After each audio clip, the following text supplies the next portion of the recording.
It's Laura Eubanks of Design for Serenity with your succulent tip of the day. And those of you that follow closely know that Greg and I are up at our property in Northern California. We're at the ranch. Those of you that missed the tour of the ranch when we hit 100,000 subscribers, yay, be sure and watch. And Mountain Crest is where it all started. Mountain Crest is the largest distributor of cold hardy succulents in the world. And I am at Mountain Crest in Fort Jones, California. I was approached by Matt's and Tom Jobson, the owners of Mountain Crest, 4 years ago at the succulent celebration at Waterwise Botanicals, and they asked me if I would come up and do an event for them. And at that, it's pre-pandemic. Hannah and I had just come back from some traveling, and I love traveling, so I said absolutely yes. Had no idea where this place even was, and so we fly into Medford, we rent a car, we come down the 5, and I was absolutely gobsmacked at how gorgeous this area is. I had no idea that this part of California even existed. So we fell madly in love with the area. We fell madly in love with the people here at Mountain Crest. And we put together a beautiful succulent tapestry. We brought in copious amounts of soil. We used actually Kellogg's bagged dirt to mound this up. We used an entire pallet of soil. Is probably the equivalent of 3 yards or so. These beautiful purple rocks that you see, these came out of the quarry at the back 40 of this property. We are in an area that is affectionately known as the Marbles, or the Marble Mountains, and these boulders are purple. I mean, like legitimately purple and beautiful. We also have some, with browns and tans. Just, the natural rock here was so stunning. And I was so concerned about that when we came up. Are we going to be able to find boulders? Are we going to be able to find top dressing? Yes to both. So Hannah and I planted 4 years ago a rather intricate tapestry, mostly of sedum and sempervivum, with a few, cold hardy cactus thrown into the mix. And, despite the fact that I think I came up here and did one maintenance the first year, I think in 2019, short of that, haven't been back, haven't touched it. And, it looks pretty darn good considering the amount of snow and cold temperatures and deer and just all of the hostile things that occur in this part of the world. I'm seeing sedums, I'm seeing semps. These opuntia cold hardy cactus are getting ready to bloom. All of our cactus down south in San Diego have already done their magic, but they're a little slower up here in zone 6. This purple, I don't even know at this point, is this a sedum? I assume so. It's really, really leathery. It's absolutely beautiful. And then there's the softer sedums here, but, apparently the deer aren't terribly interested in these plants, so I'm all about that. You will see, that the rock work is pretty askew, because that's my thing, and, they didn't maintain it, which I don't blame them for. I should get in here and touch this up. But, I mean, the opuntia, these have just been left to their own devices, and they are growing and they're thriving. And, I mean, I could make a whole garden out of nothing else, just with a lot of mounding and a lot of beautiful boulders and some really well-placed plants. I have designated an area at our property that's in the next town over, in Etna, for a succulent cold hardy tapestry. It's that circle in front of our property, but there's a giant ponderosa pine tree in there right now that would have to come out first, because I am not planting opuntias under a pine tree. Just not going to do it. You know how I am about trees.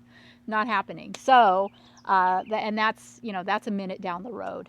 But man, I am super inspired by just seeing all of the plant material here that is thriving. The blooming ice plants are so pretty. And look at these semps. Dang, just so pretty. Man, and just, you know, really with no attention, no care. I'm just so impressed with how everything is doing. Yeah, this is a rock. This is a, you know, like a rock garden, and sempervivum and sedums are always suggested as great ideas. You can see that this is also planted under the shade of a very ugly tree, but the shade was very, very important because it does get scorching hot up here. But wow, I mean, these sedums just really have taken off. Look at that. These were just tiny little plugs when I planted them. Look at that, it's gorgeous. Just like a carpet. The sedums in San Diego, they tend to die back on me in the summer months, and they don't really do a whole lot. So this is very, very exciting. And where it's the shadiest, the deepest part of the shade under this tree, the little henna chicks are really dense and really thriving. Look at that.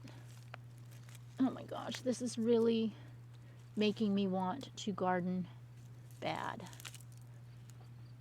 Guys, if you live in an area where you get, you know, zone 5, 6, 7, 8, 9, and you want to do some small scale outdoor in-ground gardening, and you've got access to some soil and some boulders of some kind, Mountain Crest can fill in the blanks and send you some beautiful Samson sedums, and you can make it go. I don't know, we'll have to check. I'll get back to you guys if they are offering the cactus. I think they are. We started out with really small ones. So, you know what we need to do, Greg? What? We need to link the installation video from 4 years ago. Okay. So you guys can see what this looked like when we put it in. Hannah was up here with me. We had such a blast. All right, let's quickly take a look at their distribution area. I bet you'd like to see that. All right, so this is where all the magic happens at Mountain Crest, the, again, largest distributor worldwide of cold hardy cactus and succulent. When Hannah and I came here 4 years ago, they did not have this sophisticated of an operation. Look at this sea of boxes. I mean, they ship hundreds and hundreds of boxes out every day to people all over the country and the territories, and I have heard nothing but good things about Mountain Crest Gardens. If you have an experience you'd like to share in the comments that could be helpful to others that are considering ordering from Mountain Crest, let's just take a look at some of their stock plants and some of the things that are filling the boxes. Come on.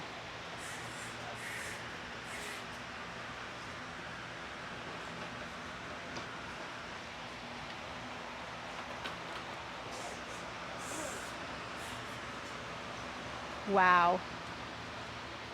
These are just absolutely beautiful little plants. Sedum dasyphilum. This has always been one of my favorites, but it's just so delicate and I could never keep it going. This is such a fun one. Look at that. I mean, even if you just want to garden in a container, you could put literally 20 different types of plants in one container. No problem. I'm a sucker for these big, fat simps. This is called Chick Charms, Giants, Hardy Succulents, Copper Canyon. That gets me. I love that. But then again, I also love these tiny little ones too. Oh my gosh. Really, guys, there's so much that you can do. These were made for tapestry work on a small, intricate scale. Here's some cactus, Greg. Look at the flowers on this one. How sweet is that? All these balloon cactus and Gimino calaceum, little baby calaceums. Look at the little blue torch. This is a pilo, you guys.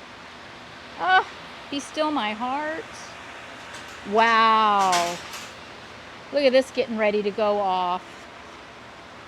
Yeah, Echinobivia. This is the Rainbow Burst. I love this cactus so much. And look how gorgeous the color is on this. Mellow cactus. Azurus. These are stunning. And then the cress. Wow. This is called a mystery crested cactus. I love the honesty. Oh my gosh, they do have a really cool selection of small cacti. And they've got some Echeveria, some Setiveria, again, lots of Semps. Ah, there's the Butthole Cactus. What is this actually called? I have got to stop it. Cirrus forbesii Montrose. Ming Thing. Ming Thing. You think I could remember that? Beautiful. More cress. Wow. Really an amazing, amazing assortment. And I will be back here on a couple of days to do something fun with their editor-in-chief, Annie. I told her whatever she wants to do or say, we'll do it and we'll say it. And I'm sure on Wednesday she'll be able to answer more explicit questions. So once again, please in the comments, if you have specific questions for Mountain Crest, let me know and I will relay them to her on Wednesday. But this is just such a fantastic resource for so many of you that have your limitations with your zone. Look, variegated string of pearls. Ooh, pretty, not cold hardy, but great in a windowsill. Oh, look at this Tradiscantia, Greg. Look at that color. That variegation, isn't that so spectacular? I mean, seriously, wow. Honestly, I mean, this, and you know what? This just goes on for days, but this kind of gives you an idea of the quality and the variety that's available here at Mountain Crest. So, like I said, we'll be back in a couple of days to meet up with Annie and do some more fun stuff with cold hardies. I hope that this has helped and inspired some of you that don't live in the land of milk and honey down in San Diego, that you can garden too. Remember, it's Pride Month, and all of the merchandise in my shop is all the proceeds, 100%, are going to be donated to the Trevor Project, which was the unanimous choice of you, the followers. And I love it. This is an organization that supports adolescents in crisis through the LGBTQ community. So happy to do that. We got the shirts and the merch up on the deck on YouTube, so you can just go to the store icon and click it and shop till you drop. This has been Laura Eubanks reporting from Mountain Crest Gardens with your succulent tip of the day. Bye, guys.